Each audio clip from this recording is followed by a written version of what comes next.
وَأَصْحَابِكَ یا سیدی یا خاتم النبیین۔ نہایت ہی معزز و محترم حاضرین و سامعین، اللہ کی خاص رحمت سے اور اس کے خاص کرم سے آج کی اس نشست میں، چونکہ ہمارا بڑا ہی عظیم الشان قرآن آسان کورس جاری، تو آج جمعہ میں بھی اسی حوالے سے قرآن کی محبت میں، قرآن کے عشق میں، قرآن کے پیار میں، قرآن کی ہی آیات پیش کرنے کی سعادت نصیب ہوگی۔ اس پہ اللہ آیت کریمہ جو پڑھنے کی سعادت حاصل ہوئی ہے، سورہ اعراف سے آیت نمبر 204 پڑھی گئی ہے۔ اللہ نے ارشاد فرمایا، بسم اللہ الرحمن الرحیم، وَإِذَا قُرِئَ الْقُرْآنُ فَاسْتَمِعُوا لَهُ، اور جب بھی قرآن پڑھا جائے تو اسے کان لگا کر سنو، وَأَنصِتُوا، اور خاموش رہو، لَعَلَّكُمْ تُرْحَمُونَ،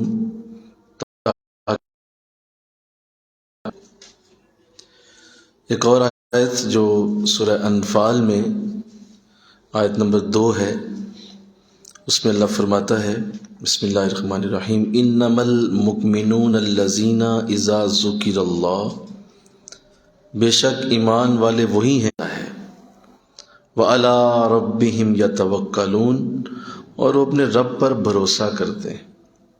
تو یہ دو آیتیں میں نے پڑھی ہیں، ایک میں اللہ فرما رہا ہے کہ جب قرآن پڑھا جائے تو اسے کان لگا کر سنو اور خاموش رہو تاکہ تم پہ رحم کیا جائے، اور دوسرے میں اللہ فرما رہا ہے کہ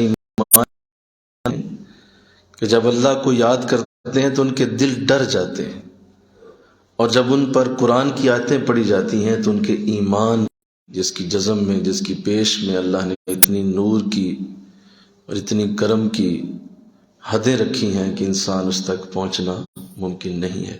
دو جہاں جیسا رسول بھی تشریف لائے، اور قرآن کے لیے اللہ نے آج تک جتنے بھی آپ دنیا میں عزت والے لوگ دیکھیں گے جن کو اللہ نے عزت دی ہے، تو آپ ان کی زندگیوں کو جب مطالعہ کرتے ہیں تو ایک چیز آپ کے سامنے کھل کے آئے گی کہ وہ قرآن ان کا تعلق قرآن کے ساتھ تھا۔ اگر اللہ نے انہیں عزت دی ہے تو قرآن کی وجہ سے دی ہے، اور قرآن کے ساتھ ان کی محبت پیار کی وجہ سے اللہ نے انہیں بڑا کیا۔ تو الحمدللہ اللہ نے یہ سعادت ہمیں بھی دی کہ ہم اپنی ہیں، اسی طرح آنکھوں سے بھی دیکھتے ہیں کہ لوگ قرآن پڑھ رہے ہیں، لیکن اس کے باوجود وہ محبت قرآن کے ساتھ نہیں ہے۔ وہ جو ایک والہانہ پیار ہوتا ہے، ایک والہانہ عشق ہوتا ہے، ایک ایسا عشق جو آپ کے اندر سے اٹھتا ہے، اور دل کرتا ہے یار قرآن پڑھو، دل کرتا ہے کہ یار قرآن ٹائم ملے نا تو ذرا جلدی سے قرآن کھول لوں، اور دل چاہتا ہے کہ تھوڑا سا وقت مل جائے تو میں قرآن کی تھوڑی اسٹڈی کر لوں، آج یہ آیت میں تھوڑا سا مزید دیکھوں، یہ آیت مزید دیکھوں۔ ایک عشق کی کیفیت ہوتی ہے، وہ ناپید ہو چکی ہے، بالکل ناپید ہو چکی ہے، اور اس کا کوئی وجود نہیں ہے جو عشق والا، پیار والا، خود سے محبت والا اور خوشی سے کھولنے والا قرآن، وہ نہیں۔ تو اللہ توفیق دے دے انشاءاللہ، اللہ ہماری قوم کو لائے قرآن کی طرف، اور انشاءاللہ وہ وقت آئے گا کہ لوگ قرآن کی طرف پلٹیں گے۔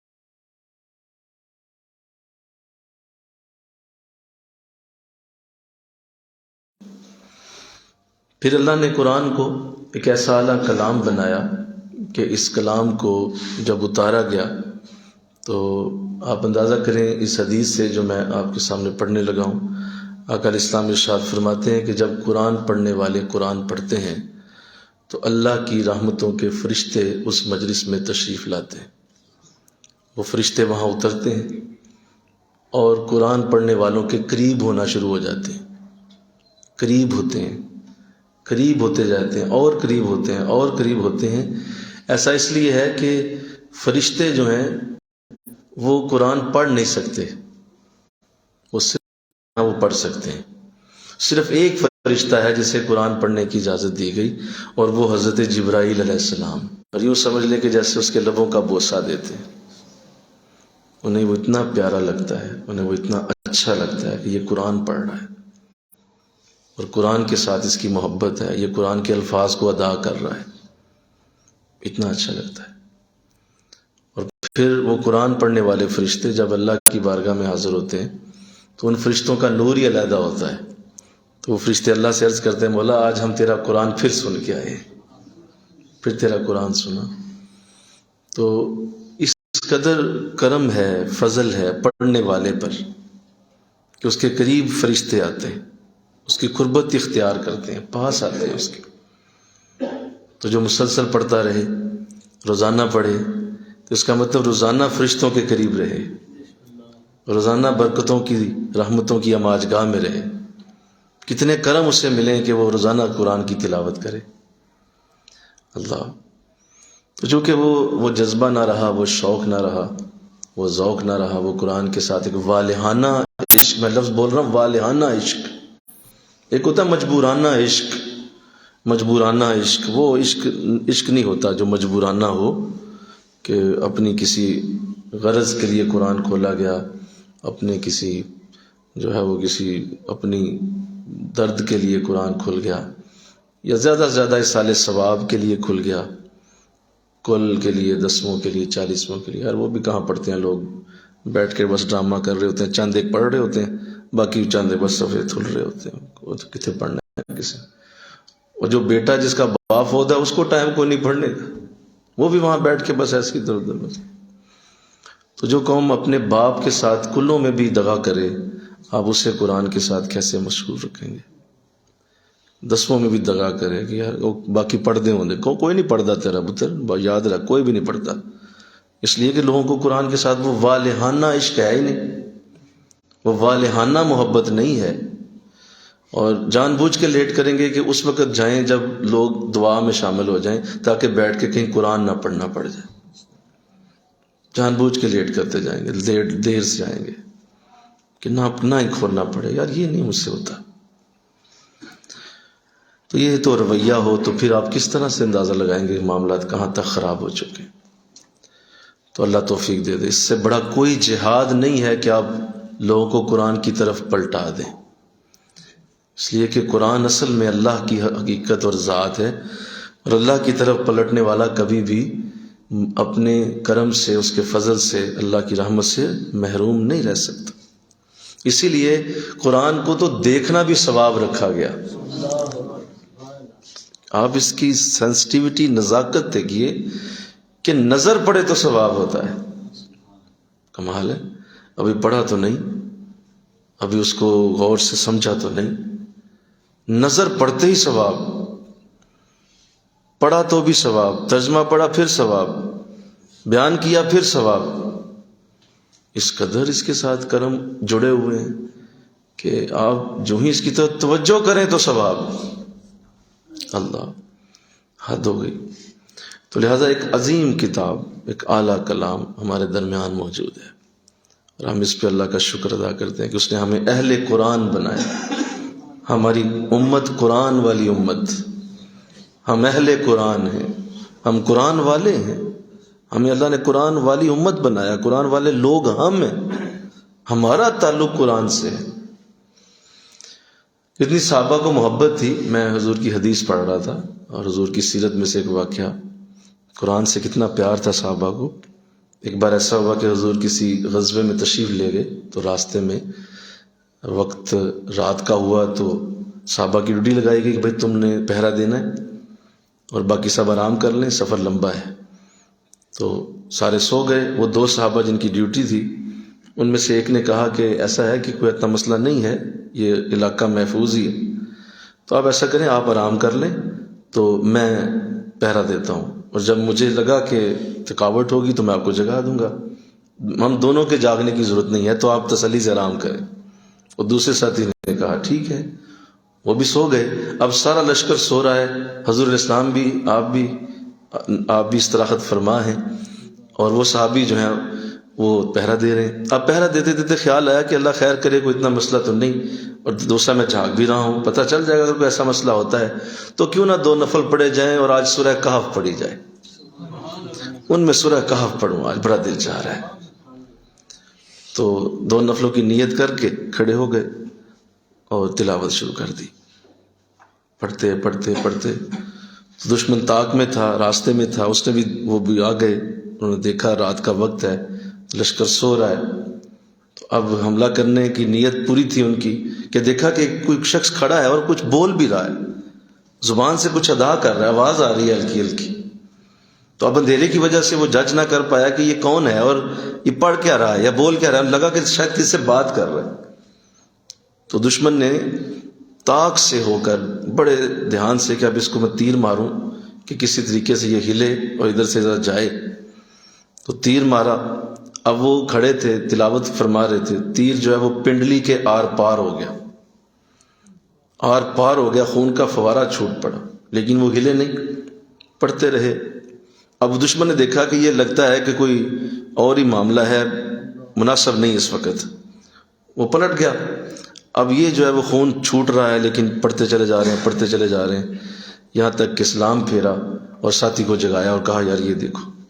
وہ اٹھے، انہوں نے، وہ گھبرا گئے، دیکھ کتنا خون نکل چکا ہے، تو بڑی محبت سے کہا عجیب آدمی ہو یار، جب یہ لگا تم اس وقت کیوں نہیں جگایا مجھے، اور اسی وقت کیوں نہیں تم نے مجھے اٹھایا اور کہتے کہ بھائی تکلیف ہو گئی ہے مجھے، اتنی دیر بعد جگایا، اتنا خون ضائع ہو گیا۔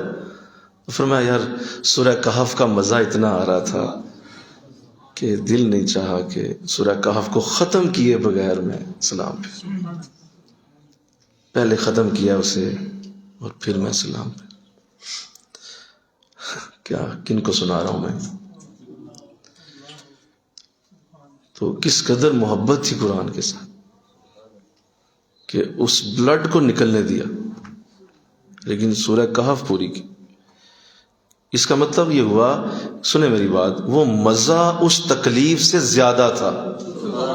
ایسی تو بولیے، اگر تکلیف زیادہ ہوتی تو چھوڑ دیتے، وہ مزہ تکلیف سے زیادہ تھا، اس لیے اس مزے کی طرف ہی رہے کہ یار یہ تو چھوٹی ہے، کوئی بات نہیں، مزہ زیادہ آ رہا ہے، قرآن پڑھنے کا سرور زیادہ آ رہا ہے، اس لیے میں تسلی سے قرآن ہی پڑھوں، یہ چھوٹی تکلیف ہے، ابھی تھوڑی دیر بعد میں مرم پٹی کرا لوں گا۔ مل کے کہو نا سبحان اللہ۔ تو چونکہ آج وہ نہ رہا اور اس پہ جتنا بھی دکھ کیا جائے کم ہے، اللہ مجھے بھی دے، آمین کہو، کہ ہمیں اللہ ایسی ذوق کی کیفیت دے قرآن کے ساتھ، ایک وہانہ محبت کی کوشش توفیق دے دے کہ بس والہانہ پیار ہو قرآن سے، قرآن کی طرف دل خود جھکے، خود قرآن کی طرف جائے، خود قرآن کے کھولنے کی طرف رغبت ہو۔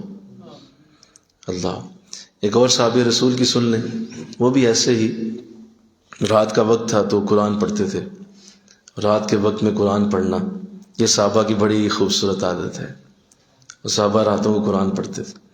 بلکہ ایک صحابی رسول فرماتے ہیں، میں ایک دن گزر رہا تھا مدینہ کی گلی سے، بڑی پیاری بات، میں گزر رہا تھا مدینہ کی گلی سے تو مجھے جو لگا جیسے شہد کی مکھیوں کی بن بناہٹ ہوتی ہے، جس طرح شہد کی مکھیاں جب کٹھی ہو جاتی ہیں تو ان کی جو آواز ہوتی ہے بن بناہٹ، مجھے ایسی اس گلی سے گزرتے ہوئے محسوس ہوا کہ اتنی شہد کی مکھیاں کہاں ہیں، آواز ایسی ہے بن بناہٹ سی۔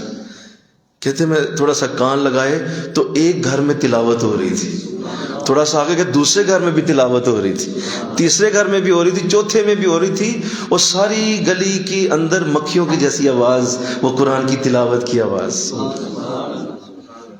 اور مجھے احساس ہوا کہ نہیں یہ تو قرآن پڑھ رہے ہیں لوگ اندر، اور اس کی آواز مجھے باہر آ رہی ہے تھوڑی تھوڑی، وہ اندر قرآن پڑھا جا رہا ہے۔ آج ویران کا قبرستان، آقا اسلام نے ارشاد فرمایا جس کے معمولات زندگی کے معمولات میں قرآن شامل نہیں ہے وہ اجڑا ہوا گھر ہے اس کا دل اجڑا ہوا ہے۔ دیکھیں خوشی کہاں ہوتی ہے بولو سارے؟ دل میں۔ کدھر خوشی ہوتی ہے جی؟ دل میں۔ یہی کہتے ہیں نا کہ آج دل خوش نہیں، آج دل جہاں خوش نہیں، آج دل راضی نہیں۔ بے شک موسم اچھا ہے، بڑی اچھی گھٹا چھائی ہوئی ہے، ٹھنڈی ہوا چل رہی ہے، بڑا اچھا آپ کو، لیکن آپ کے اندر اگر خوشی نہیں نا تو آپ بے شک بیٹھ جائیں کسی نرم گرم بستر پہ، آپ بہترین صوفے پہ بیٹھ جائیں، آپ کے جیب میں پجاروں کی چابی رکھ دی جائے، اگر دل آپ کا خوش نہیں تو آپ وہاں جا کے بھی راضی نہیں۔ تو حضور فرما رہے ہیں کہ اس کا دل اجڑا ہوا گھر ہے جس کے معمولات میں قرآن شامل نہیں، اجڑا۔ اب اس بات کو پرائمری کلاس کے بچے کو بھی سمجھایا جا سکتا ہے، لیکن نہیں سمجھتے لوگ، کہتے ہیں نہیں یہ میں زیادہ کماؤں گا، زیادہ کھاؤں گا، زیادہ پہنوں گا، زیادہ لیٹوں گا، زیادہ آرام کروں گا، یہ فلاں کروں گا تو میرے دل میں خوشی آئے گی۔ حضور فرما رہے نہیں، قرآن سے خوشی آئے گی۔ مل کے کہو نا سبحان اللہ۔ قرآن خوشی ہے، قرآن تمہارے دل کو آباد کرے گا، ورنہ وہ اجڑا ہوا ہے۔ اور آگے فرمایا جس گھر میں قرآن نہیں پڑھا جاتا وہ قبرستان۔ اب حضور نے اسے قبرستان کہا، تو آپ قبرستان سے گزرے تو بیٹھنے کو دل کرتا ہے وہاں؟ بولو، بولیے نا، سارے بولو نا یار۔ آپ کہتے ہیں چھت چھتی نکلو، قبرستان ہے بھائی، ڈراؤنا سا تصور آتا ہے، ایک ہارر سا فیل ہوتا ہے۔ بے شک آپ بڑے بھی نیک ہیں، لیکن قبرستان بہرحال قبرستان ہی ہے، اور آپ گزرتے ہوئے فیل کرتے ہیں کہ میں قبرستان سے گزر رہا ہوں۔ وہ چھوڑو یار، جلدی کرو، نکلو نکلو، جلدی کرو۔ قبروں کی طرف دیکھتے بھی نہیں ہیں۔ تو ہم عام زندگی میں بھی قبرستان میں ٹھہرنا نہیں چاہتے، تو جس گھر کو حضور قبرستان کہہ رہے ہیں وہاں بتائیے آپ کا دل لگے گا کیا؟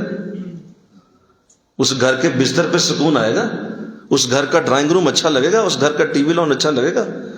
اس گھر کی دیواریں تمہیں اچھی لگیں گی کیا؟ او بھائی وہ گھر تم گھر کہہ رہے ہو، اللہ کا رسول اسے قبرستان کہہ رہا ہے۔ وہ تو قبریں ہیں، تو قبرستان میں کہاں دل لگتا ہے؟ یہی لگی وجہ ہے کہ لوگوں کا گھروں میں بھی دل نہیں لگتا۔ گھر جاتے ہیں وہاں باہر بے سکون ہے، تو گھر کہتے ہیں اور زیادہ بے سکون ہے، ہم گھروں کے اندر چین نہیں ہے، کہتے ہیں اب کہاں جائیں؟ اور گلی میں جا کے کھڑے ہو جاتے ہیں چوک میں، وہاں پھر بے سکون ہے، گھر میں آ کے بیٹھتے ہیں پھر بے سکون ہے۔ کیوں؟ قبرستان جاتے ہیں آپ، اب گھر کب جاتے ہیں؟ حضور کی نظر میں وہ قبرستان۔ لیکن ہم وہی انگلی کو پکڑ کے کھینچتے جاؤ، بس ٹوٹ جائے کسی طریقے سے، ماننے کو تیار ہی نہیں ہے، کہتے ہیں نہیں یہ گھر ہی ہے میرا۔ حضور فرما رہے ہیں قبرستان ہے، کیونکہ یہاں قرآن نہیں پڑھا جاتا، یہاں قرآن کا وجود نہیں۔ تو وہ صحابی میں بات سنا رہا تھا کہ وہ رات کو قرآن پڑھتے تھے، قرآن پڑھ رہے ہیں تو قریب گھوڑا بندھا ہوا تھا، آپ کا چھوٹا سا معصوم بچہ بھی قریب ہی سویا ہوا تھا، تو وہ قرآن پڑھ رہے تھے۔ تو آپ فرماتے ہیں میرا جی چاہ کہ میں تھوڑا سا ذرا اونچی پڑھوں، ذرا آواز سے پڑھوں، رات کا وقت ہے، تارے نکلے ہوئے ہیں، تو ذرا آواز آئے قرآن کی۔ فرماتے ہیں میں نے نا تھوڑا سا آواز اونچی کی تو وہ گھوڑا بدکنے لگا، ہلنے لگا، اس نے اپنی رسی کو ہلانا شروع کر دیا۔ تو میں نے پھر آواز نیچی کر لی، گھوڑا ٹھیک ہو گیا۔ تھوڑا سا میں نے پھر اس کے بعد دوبارہ ایسے کیا تو میرا بچہ بھی تھوڑا ہلا، تو مجھے احساس ہو گیا کہ یہ نا مشکل ہے، اگر اونچا کروں گا کہیں بچہ نہ اٹھ جائے، اور یہ گھوڑا بھی بدک رہا ہے۔ تو فرماتے ہیں اسی طرح نا میں پھر بھی قرآن آہستہ آہستہ پڑھتا پڑھتا تہجد کے وقت میں جا کے کہیں میں نے چھوڑا اسے، پھر میں نے تہجد پڑھی۔ جب فرماتے ہیں فجر کے لیے میں نکلنے لگا تو اس وقت تھوڑی روشنی ہو رہی تھی، تو میں نے دیکھا کہ کچھ روشنیاں ہیں چراغ کی طرح، وہ میرے بالکل سر کے قریب ہیں، اور جو ہی میں اٹھ کے جانے لگا تو وہ روشنیاں اوپر ہوتی ہوتی آسمان کی طرف چلی گئی۔ تو فرماتے ہیں میں نے انہیں دیکھا، اور پھر اس بات کو یاد رکھا کہ ابھی حضور کے پاس مسجد نبوی میں پوچھتا ہوں جا کے کہ یہ کیا میں نے دیکھا ہے۔ فرماتے ہیں میں نے فجر حضور کے ساتھ پڑھی، بعد میں نے عرض کی کہ حضور ابھی میرے ساتھ یہ واقعہ ہوا کہ میں قرآن پڑھتے ہوئے ایسے ہوا، تو پھر اس طرح میں نے روشنیاں دیکھی۔ حضور مسکرائے، فرمایا صحابی تمہیں مبارک ہو، تمہارا قرآن سننے کے لیے فرشتے آئے، وہ فرشتے آئے تھے، اور اگر تم صبح تک پڑھتے رہتے تو سارا مدینہ ان فرشتوں کی زیارت بھی کر لیتا۔ لیکن سنا کن کو رہا ہوں میں، کن کو سنا رہا ہوں؟ کوئی شوق نہیں ہے، کوئی ذوق نہیں ہے، کوئی محبت نہیں ہے، پیار نہیں۔ کوئی اس طرح سے وہ ایک والہانہ عشق نہیں ہے، کوئی اس طرح پیار محبت کا انداز نہیں، قرآن کے ساتھ وہ شغف نہیں ہے۔ وہ زمانے میں معزز تھے مسلمان ہو کر، وہ مسلمان تھے تو معزز بھی وہی تھے، اور ہم خوار ہوئے تارک قرآن ہو کر۔ قرآن کے ساتھ جو ہمارا رویہ ہے وہ کسی سے چھپا ہوا نہیں، کسی کو کہنے کی ضرورت کیا ہے، اپنا آئینہ خود دیکھ لیں۔ میرے لفظوں کی کیا حاجت ہے ہمیں یا آپ کو؟ آئینہ دیکھیں، اس میں سے جج کریں میرا قرآن کے ساتھ کیا تعلق ہے، کتنا کو تعلق ہے قرآن کے ساتھ، قرآن سے مجھے کیا حصہ ملا ہوا ہے، قرآن سے میری قرآن کے ساتھ کیا محبت، یا میرا جو اس کے ساتھ ایک لنک ہے وہ کتنا کو ہے۔ زیادہ زیادہ یہ جا کے صاحب کی بات سن لی بس، اور ان کے وہ دل کے اٹھتے ہوئے زخم سن لیے اور سمجھا کہ اتنا ہی میرا قرآن کے ساتھ۔ خود کیا کیا ہے؟ کچھ بھی نہیں۔ خود کتنی قرآن کے ساتھ کوشش کی ہے؟ کوئی شے نہیں۔ خود قرآن کے ساتھ کیا کیا ہے؟ وہ کوئی نہیں۔ بس صاحب بہت اچھی بات کرتے ہیں، کیا بات ہے، واہ واہ، قرآن سے محبت ہونی چاہیے، بس ٹھیک ہے، اتنا کو تعلق ہے، بس اس سے خوش ہو رہے ہوتے ہیں کہ واہ ہم تو بہت بڑا تعلق ہے۔ کیا تعلق ہے؟ آپ خود کیا کیا اپنے قرآن؟ آپ حضرت صاحب سے پوچھیں، وہ خود کہتے ہیں کہ میرا قرآن سے ابھی تک تعلق صحیح نہیں بن سکا۔ اتنی کوشش کرتے ہیں ہم قرآن کے لیے، اتنی محنت کرتے ہیں قرآن کی، ریسرچ کرتے ہیں قرآن پہ، تو آپ لوگ صرف میرے درسوں سے صرف محبت لے کے سمجھتے ہیں قرآن سے تعلق ہے، یہ غلط ہے، ایسا نہیں ہوگا۔ آپ کو خود کرنا پڑے گا انشاءاللہ۔ کہیے آپ کا سوال قرآن کے ساتھ علیحدہ ہے، میرا سوال قرآن کے ساتھ علیحدہ ہے، آپ کا قرآن سے علیحدہ سوال ہے، وہ آپ نے خود دینا ہے۔ اور ایسی عظیم کتاب دیکھیے، کیا اعلیٰ کتاب ہے، میں اس پہ حیران ہوتا ہوں جب یہ حدیث میری نظر سے گزرتی ہے یا ذہن میں آ جاتی ہے۔ اگر اسلام نے ارشاد فرمایا قرآن اللہ کی بارگاہ میں جب کوئی شخص جائے گا اور وہ جہنمی ہوگا، ایک تو وہ آیت ہے نا، جو وہ حدیث ہے جو میں نے سنائی کہ اس میں جنتی ہوگا اور قرآن اس کو جہنمی بنا دے گا، سنیے، یاد ہے جی آپ کو؟ بولیے، وہ جنتی ہوگا لیکن قرآن اسے جہنمی بنا دے گا، پوچھے گا میرا حق کدھر ہے، اور وہ حق نہیں دے پائے گا تو قرآن اس کا ریورس کر دے گا رزلٹ، اور کہے گا جی اس کو آپ لے جائیں، میں راضی نہیں ہوں اس سے، اس کو جہنم میں لے جائیں۔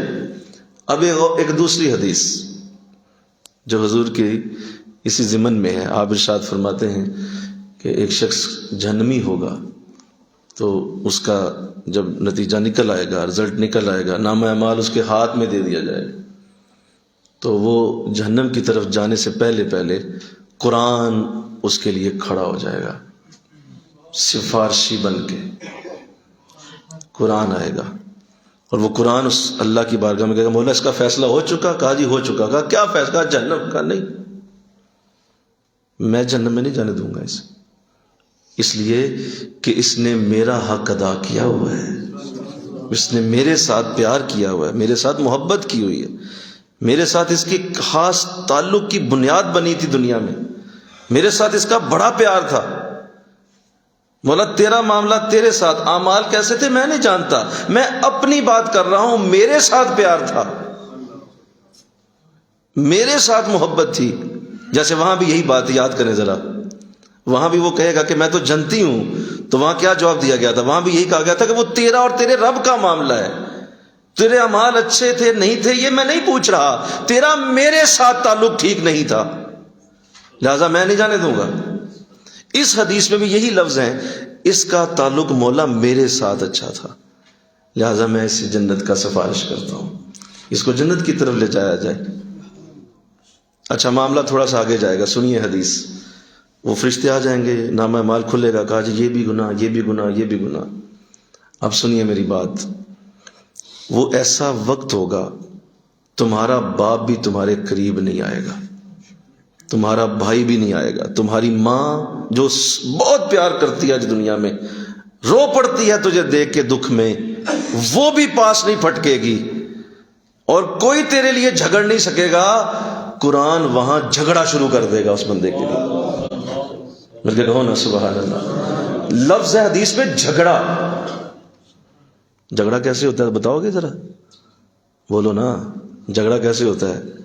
آپ توالے ہو جاتے ہیں اس بندے کے، آپ پکڑ لیتے ہیں اس کو، ادھر ادھر کرتے ہیں، یوں کرتے ہیں، ادھر گھماتے ہیں، یہ جھگڑا ہوتا ہے نا۔ جھگڑا یہ تو نہیں کہ آپ دور کھڑے ہیں اور آپ باتیں کر رہے ہیں، یہ جھگڑا نہیں ہوتا۔ وہ کہتے ہیں یہ تو بس بات ہی کر رہا ہے، انہیں کی کرنا ہے. جھگڑا یہ ہوتا ہے کہ آپ ہاتھوں سے جا کے پکڑتے ہیں اسے. مجھے وہ منظر ذرا آپ کے ذہن میں ڈالنا ہے کہ قرآن کیسے فرشتوں کے گلے پڑا ہوگا.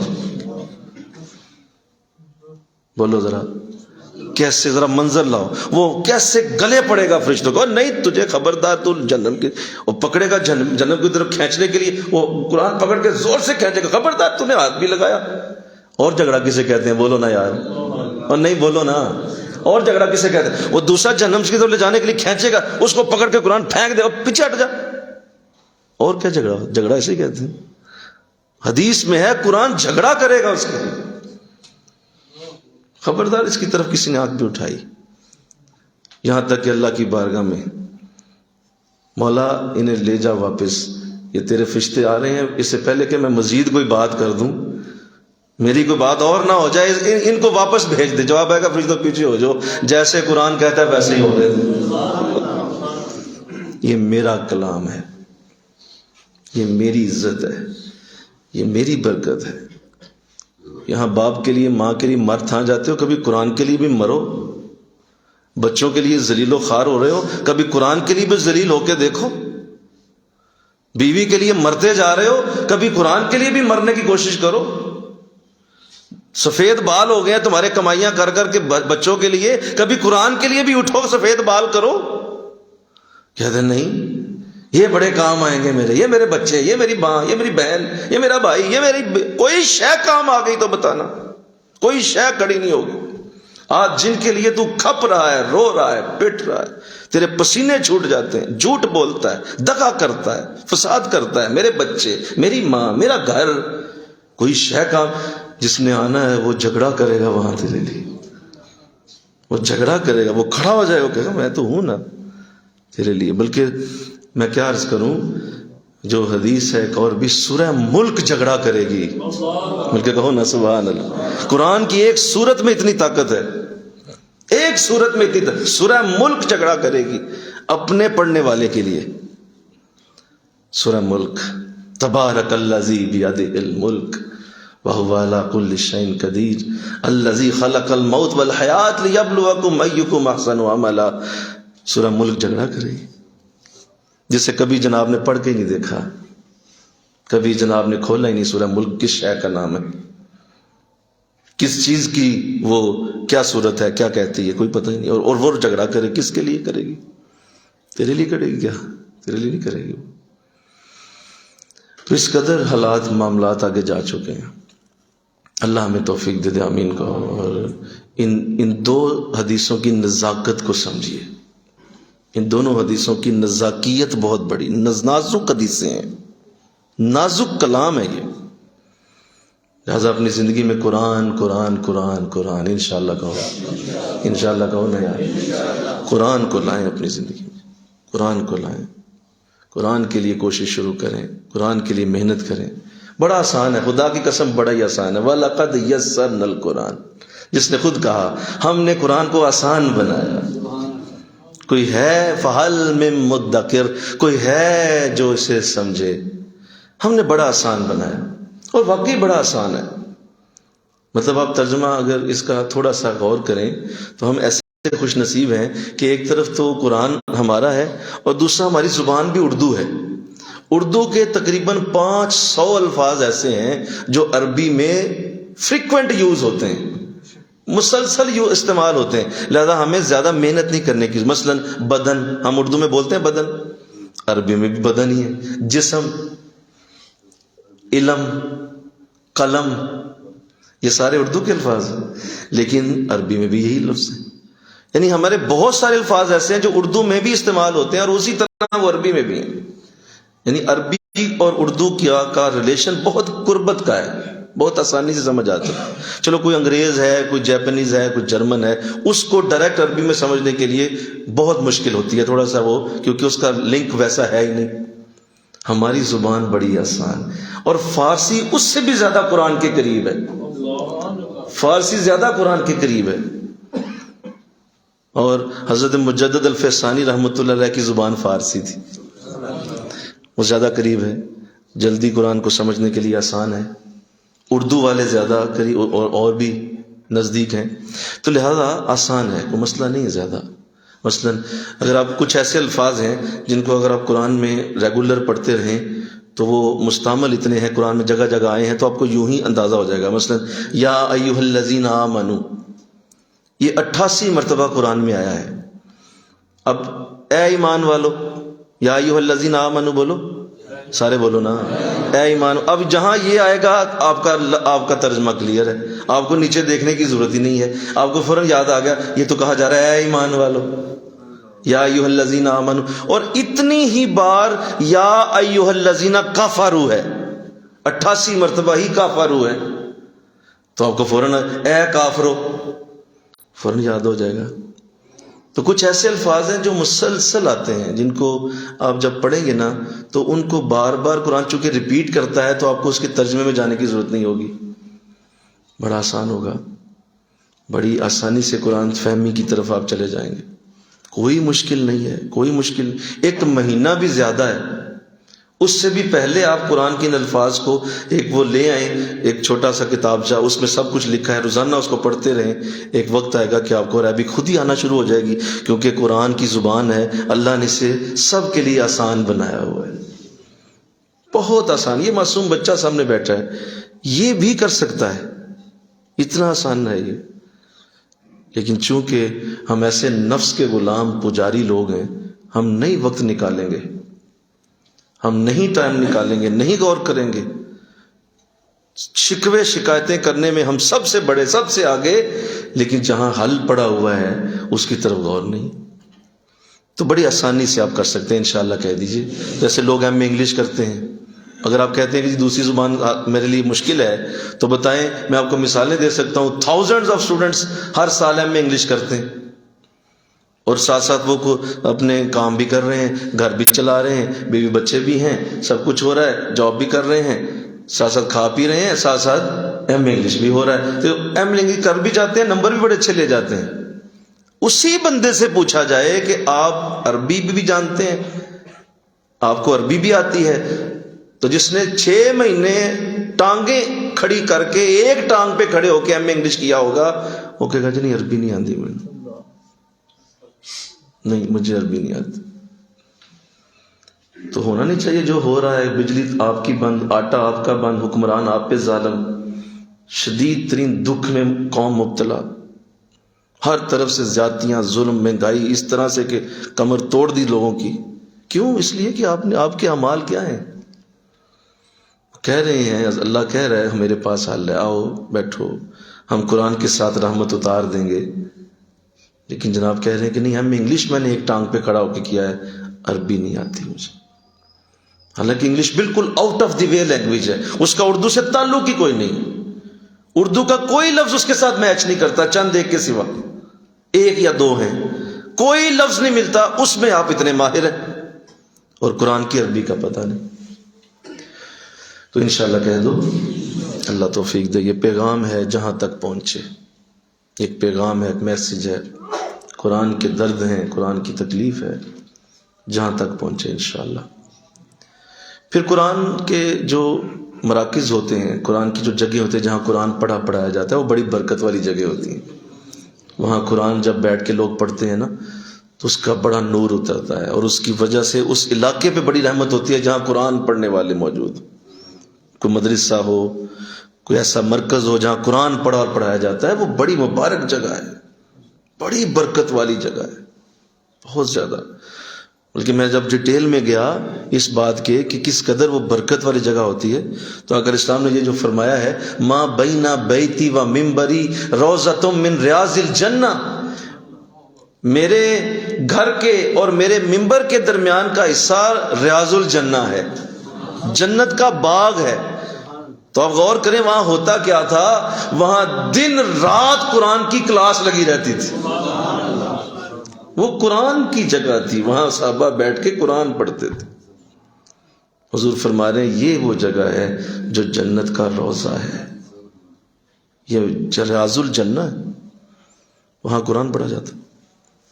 تو جن جگہوں پہ قرآن پڑھا جائے، جو مدارس ہیں، جو یہاں بچے پڑھتے ہیں، معصوم بچے، وہ بڑی مبارک جگہ ہوتی۔ اور حضور کی حدیث میں لکھا ہے، آقا فرماتے ہیں کہ ایک شخص فوت ہوا تو اس کی بیوی حاملہ تھی، حمل میں تھی، تو جب وصال ہو گیا اس کا تو بعد میں بچہ ہوا اس کا، وہ بچہ بڑا ہوا، کچھ عمر ہوئی، تو وہ خاتون اسے لے کے قاری صاحب کے پاس گئی۔ آقا فرماتے ہیں کہ اس قاری نے اس کو بٹھا کر اس کو پڑھایا۔ کیا پڑھایا؟ بسم اللہ الرحمن الرحیم۔ جب یہ لفظ پڑھائے تو آقا فرماتے ہیں اس کے والد کو قبر میں عذاب ہو رہا تھا، وہ عذاب میں تھا، اس کا والد قبر میں عذاب سہ رہا تھا۔ جو ہی اس نے بسم اللہ پڑھی، اللہ کی بارگاہ سے حکم آیا، فرشتوں اس کا سارا عذاب ختم کر دو اور اسے جنت کا لباس پہناؤ۔ پوچھا گیا کہ اس کی وجہ کیا ہے مولا؟ وجہ یہ ہے کہ اس کا بچہ زمین پہ مجھے رحمان اور رحیم کہے اور میں اس کو عذاب دوں تو یہ کوئی سجدہ نہیں۔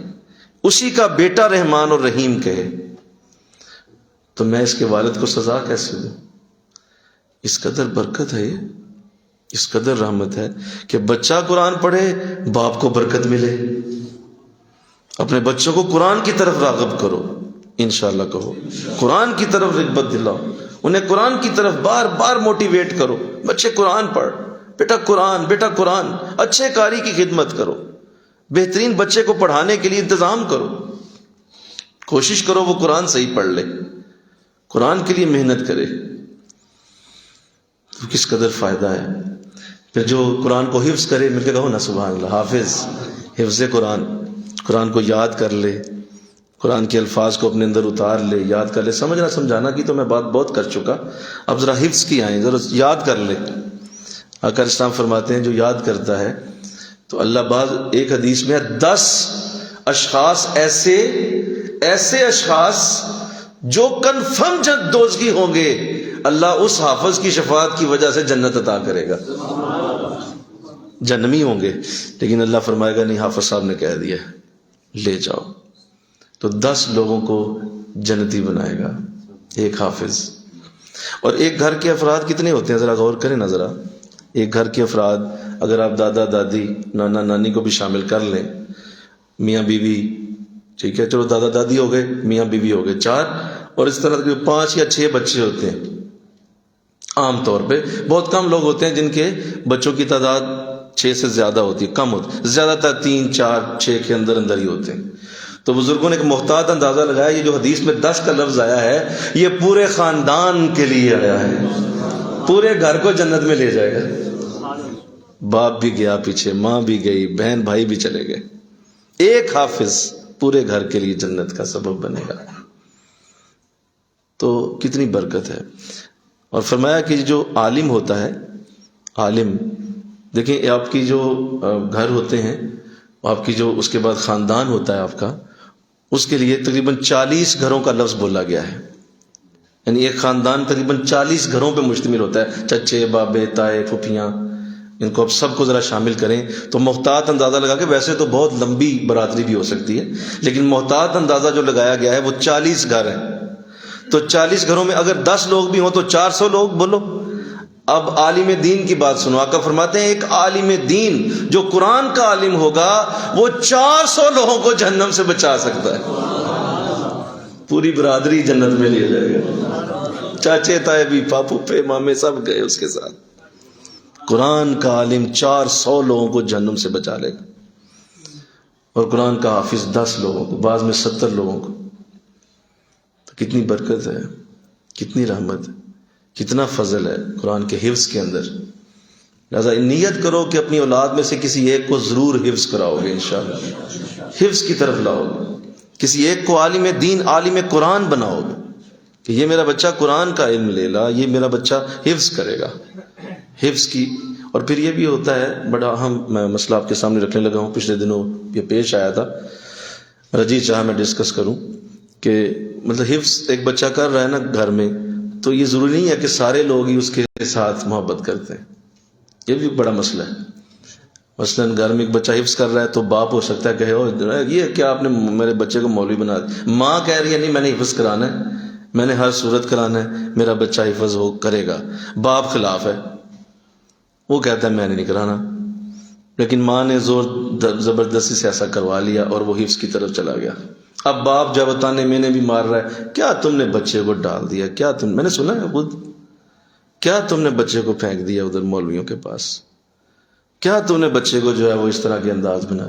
اب باپ جب یہ اچھا بعض جگہوں پہ الٹ ہے، الٹ یہ ہے کہ باپ کہتا ہے حفظ کرانا ہے اور ماں خلاف ہے، ماں کہتی ہے جی نہیں میں نہیں یہ کام کرنا، میں بچہ نو مولویوں کو نہیں بھیجنا، اور وہ اس طرح کا انداز بناتی ہے اور باپ سے لڑتی رہتی ہے. وہ بچہ حفظ کر رہا ہے، اب گھر آتا ہے تو گھر میں دونوں کی لڑائی ہوتی ہے. ٹھیک ہے، وہ گھر آتا ہے تو ماں کہتی ہے جی تم نے کیوں اس کو ڈال دیا، دیکھو کیا کر رہا ہے یہ، ابھی تک کتنا کیا ہے، 3 پارے بھی نہیں ہوئے، 4 پارے بھی نہیں ہوئے. اور باپ کہہ رہا ہے کوئی بات نہیں، چلنے دو، میں جو دے رہا ہوں پیسے میری ہے نا سارا کچھ، تجھے کیا تکلیف ہے، یہ کر لے گا ایک دن. ماں کہہ رہی ہے نہیں تو آپ وقت ضائع کر. وہ اس طرح سے چل رہا ہے. اور اسی طرح بعض جگہوں پہ بھائی خلاف ہے، بعض جگہوں پہ چچا تایا کہتا ہے تسی کیڑے کمے پاتا ہے. تو ایسا ہے، یاد رکھیے میری اس بات کو آپ ذہن نشین کیجئے گا، یہ حدیث صرف ان لوگوں کے لیے ہے جو حافظ صاحب سے محبت کرتے ہوں گے، جو کہیں گے واہ واہ واہ کیا بات ہے، آپ کے بچہ حفظ کر رہا ہے، ان کو وہ ساڑھے واسطے بھی دعا کرے. آپ کی بیٹی حافظہ ہے، حافظہ کا حفظ کر رہی ہے، آپ دعا کریں میری بیٹی بھی کر لے. یہ ان لوگوں کے لیے حدیث ہے محترم جی. سارے گھر والوں کو وہ لے نہیں جائے گا، ان کو لے جائے گا جو محبت سے اس کے ساتھ چلیں گے، باقی سب فارغ درمیان سے. بھائی جو حفظ کے خلاف ہے اس کو کیسے لے کے جائے گا، کیوں لے کے جائے گا، وہ نہیں لے کے جائے گا. تو حفظ کے ساتھ محبت کرنا وہ حدیث کے ساتھ چلے گا کہ بھئی یہ میرا بچہ حافظ ہو رہا ہے، عزت دو، اسے پیار دو. قرآن کی عزت ہے، یہ قرآن کی محبت ہے، اس کے دل میں قرآن کا عشق ہے. اسی لیے فرمایا جس نے کسی عالم قرآن سے مصافحہ کیا سمجھ لو اس نے قرآن کے ساتھ ہی محبت کا اظہار کیا، کیونکہ وہ عالم قرآن ہے. وہ عالم قرآن سے محبت اس سے محبت نہیں ہے، وہ قرآن سے محبت ہے. لہذا جس کی جیسی نیت ہوگی اللہ اسی طرح عطا کرے گا، اللہ اسی طرح دے گا. تو اللہ توفیق دے، آمین کہو سارے. اپنی اولادوں میں سے ایک کو حفظ کی طرف لے جاؤ، ضرور بناؤ نیت، سوچو. اور اگر کسی کی اولاد نہیں ہے تو بہترین اولاد ہونے کا نسخہ دینے لگاؤں. آپ کہہ دیں مولا دے دے اولاد، حافظ قرآن بناؤں گا. آپ کہہ دیں اسے مولا میں تجھے وعدہ کرتا ہوں میں 10 سال سے بے اولاد ہوں لیکن اولاد دے، میں حفظ کراؤں گا. دیکھنا کہاں کہاں سے تیری صحت کی اللہ رحمت کی دروازے کھولتا، کس طرح وہ پریگننسیاں ہوتی ہیں، کس طرح اللہ حمل پورے کرتا، کس طرح اللہ ایک عالی شان جوان تجھے عطا کرتا، کیونکہ تو نے قرآن کے لیے مانگا. قرآن کے لیے کوئی مانگے اللہ آسمانوں کے سارے در کھول دے. یقین کریں یہاں آ کے صرف کھڑے ہو کے ایک بات کہی تھی کہ کسی سے جوہر تھا، یہ چھپڑ تھا، اتنی بات کہی تھی مولا تیرا قرآن پڑھانا چاہتے ہیں، ایک جگہ دے دے، اس جگہ کو ہمارے نام کر دے تیرا قرآن. آج یہاں بیٹھے ہوئے سارے در کھل جاتے ہیں محبت کے. کوئی قرآن کے لیے مانگے تو صحیح. اولاد تو شے ہی کوئی نہیں، اولاد تو چیز ہی کوئی نہیں، تو بڑا اعلیٰ برکتوں کا دروازہ جو چاہتا ہے نہیں کھل سکتا وہ بھی کھول دے گا اگر تو قرآن کے لیے مانگے. اس انہیں پڑھنا ہی نہیں تو مانگنا کس نے، محبت ہی کوئی نہیں، اس کے ساتھ والہانہ پیار ہی نہیں ہے. تو لہذا محروم پھرتے ہیں سارا دن، ساری رات بے قرار، جوتیاں چٹکاتے پھرتے ہیں، گرد اڑاتے پھرتے ہیں، کھے کھاتے پھرتے ہیں زمانے کی. اور قرآن کی عزتیں ہمارے گھروں میں اسی طرح بند پڑی. وہ عزتیں کس کو دیں گے، کون لے گا؟ وہ زمانے میں معزز تو ہو چکے تھے، تم کہاں ہو؟ گرد اڑاتے پھرتے ہیں لوگ. قرآن گھر میں موجود ہے، کچھ قرآن کے لیے مانگ کے تو دیکھو اللہ دے گا. قرآن ایک میگنٹ کی طرح ہے، ایک میگنٹ کی طرح ہے. کوئی بھی زمانہ سنو، کوئی بھی زمانہ، آخری بات، کوئی بھی زمانہ نیک پارسا اعلی شعور والے لوگوں سے فارغ نہیں ہوتا. ہر زمانے میں نیک پارسا اعلیٰ ذہن کے لوگ موجود ہوتے ہیں. تم چاہتے ہو کہ وہ تمہارے قریب آئیں، قرآن سنانا شروع کر دو، اللہ سارے لوگوں کو تمہارے قریب کر دے. یہ ایک میگنٹ کی طرح ہے، یہ کھینچے گا لوگوں کو اپنی طرف. حضرت فاروق اعظم کھنچتے چلے آئے، مل کہو نا سبحان اللہ، کھنچتے چلے آئے. کہا نہیں بچ سکتا، 2 آیتیں بہت ہیں، اتنا بڑا میگنٹ ہے یہ، تیسری آیت نہیں سن سکے. حضور کے پاس آ کے سینے سے لگ گئے، اس سینے مصطفیٰ سے آگے جڑ گئے جہاں سے قرآن نکل رہا تھا، وہ جو میگنٹ تھا قرآن کا اس کے ساتھ آ کے جڑ گئے۔ یہ میگنٹ ہے، یہ لوگوں کو کھینچ لیتا ہے۔ بلکہ میں نے ایک جملہ کبھی قرآن آسان کورس میں بولا تھا، کہا تھا کہ اگر آپ قرآن پڑھانا چاہتے ہیں، قرآن سنانا چاہتے ہیں، اور فرض کریں کہ آپ ایک صحرا میں ہیں، ذرا فرض تو کرو، آپ ایک صحرا میں کھڑے ہیں، چاروں طرف لکو دک صحرا، کوئی دور دور تک بندہ نہیں، ریت اڑ رہی ہے، دوپہر کا وقت ہے، سورج بالکل آپ کے سر پہ ہوئے، اور آپ آواز لگائیں مولا میں یہاں کھڑا ہو کے قرآن پڑھانا چاہتا ہوں، مجھے بندہ دے، یہاں کھڑا ہو کے مجھے قرآن آتا ہے، دیکھ کہاں ہے تیری مخلوق، خدا کی قسم اللہ وہاں بندوں کو پہنچا دے گا تیرے پاس، کہ تو قرآن پڑھانا چاہتا ہے، یہ لے آ گیا تیرے پاس، تو بول تو صحیح، تو قرآن کے لیے۔ بلکہ آپ جائیں کسی پہاڑ کی چوٹی پہ اکیلے کھڑے ہو جائیں، بہت اونچا پہاڑ، آخری جگہ، آخری چوٹی پہ کھڑے ہو کے کہیں مولا وہاں نیچے میرے دشمن بڑے ہیں، نہیں پڑھا سکتا، یہاں کھڑا ہو کے قرآن پڑھانا چاہتا ہوں، مخلوق نیچے سے چڑھ کے آپ کے پاس آ جائے گی، قرآن پڑھے گی آ کے۔ لیکن والہانہ پیار نہیں ہے، اس والہانہ محبت کی کمی ہے۔ ایک کلوں کے لیے، دسموں کے لیے قرآن کھولتا ہے تو وہ تو نہیں ہے، ایسے پہ تو کوئی نہیں آئے گا تیرے پاس، کوئی بھی نہیں آئے گا۔ تو اللہ توفیق دے دے، آمین کہہ دو۔ بڑی شدت سے ہم آپ کو دعوت دیتے ہیں، آج رات تو جمعہ کی چھٹی ہے، کل رات 6 سے 7 بجے ہمارا یہ کورس ہو رہا ہے۔ اب یہ نہ سمجھ لیجیے گا کہ ساری گفتگو اسی کے لیے کی ہے، ہمیں ضرورت کوئی نہیں ہے، الحمدللہ یہ ایک دعوت ہے۔ ساری گفتگو کو مقصد یہ نہیں ہے کہ آپ کو اس میں بلانا تھا، یہ تو ایک دعوت دینی ہے۔ اللہ آپ کو توفیق دے، آمین کہہ دو۔ 6 سے 7 بجے قرآن کی کلاس یہاں ہوتی ہے، صرف 20 دن کے لیے، 2 دن گزر گئے ہیں، باقی 18 رہ گئے ہیں۔ وہ 18 دن قرآن کے نام کریں گے آپ انشاءاللہ، کہہ دیں کریں گے آپ قرآن کے نام، صحیح کہہ رہے ہیں۔ مسجد میں بیٹھے ہیں، جھوٹ نہ بولیں، بہت بڑا کام خراب ہو جانا، نہ بولیں خدا را نہ بولیں جھوٹ۔ اگر آپ شام کو آ سکتے ہیں تو دل ہی دل میں ارادہ کر لیں، لیکن مسجد میں بیٹھ کے ایسی بات نہ کریں، باہر جاتے ہی ایکسیڈنٹ ہو جانا، مسئلہ خراب ہو جانا ہے۔ کس نے آنا کو نہیں تھا، جھوٹ بول کے مسجد میں چلا گیا، کام خراب ہو جائے گا، اللہ سزا دے گا، کیونکہ مسجد کے اندر معاملہ خراب ہے۔ تو انشاءاللہ کہہ دیں دل سے، اللہ توفیق دے آپ کو، اور اس میں ضرور شامل ہوں، کیونکہ یہ بہت بڑا عمل ہے، اس سے بڑا کوئی عمل نہیں کہ آپ قرآن کے ساتھ وقت گزار لیں، کچھ لمحے قرآن کو بھی دے کے دیکھو یار، انشاءاللہ ہے، دے کے دیکھو، ہماری بات پہ اعتماد کرو، سچ کہہ رہے ہیں، اعتماد کرو ہم پہ، ہم سچ بول رہے ہیں، ایسا ہی ہے۔ آپ قرآن کو وقت دیں، اللہ سارے وقت آپ کے لیے کھول دے گا۔ اللہ مجھے آپ کو توفیق دے، وما علینا الا البلاغ۔ سنتے اللہ۔